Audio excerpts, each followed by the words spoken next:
Good morning. Welcome to the Kate Shepherd Elementary Newscast. Today is Tuesday, May 18th, 2021. It is Try It Tuesday, so here's a kindness challenge to show you care. Talk to someone in your home about how well they're doing. Ask if they're feeling well, happy, upset, worried, tired, etc. Look them in the eye while you really listen to them to show that you care. All right, so that is a great way to be kind to someone in your house. Check in on them, see how they're doing. Please stand to join me in the Pledge of Allegiance and a moment of silence. Salute, pledge. I pledge allegiance to the flag of the United States of America and to the republic for which it stands, one nation, under God, indivisible, with liberty and justice for all. Today for breakfast, we are going to have sausage pancake on a stick, and for lunch, spaghetti. Tomorrow for breakfast, ham biscuit, and for lunch, chicken tenders.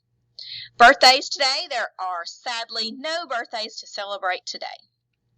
Next, PST. All documentation should be uploaded and complete prior to the 5/19 PST meeting. This includes insights to behavior documentation. Remember, all library books are now due.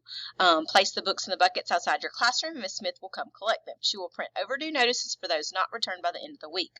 Teachers, if you are finished with your student reading textbooks, please place them in your window seat, and Ms. Smith will come by soon to check them all back in. Also, don't forget, you need to turn in your iReady teacher manuals. You can put them in the window seat also. Today's late duty is Miss Washam, tomorrow Miss Wolf, and then Miss Barnes and Miss Waller. Important dates. May 25th, we have our 5th grade transition programs at 9 and 10, and also the end of the year celebrations. May 25th, we will also have our remote student device drop-off from 3:30 to 5:30 p.m.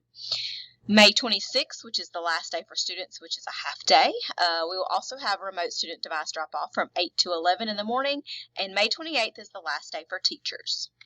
That's all for today's news. Have a terrific Tuesday, Kate Shepherd.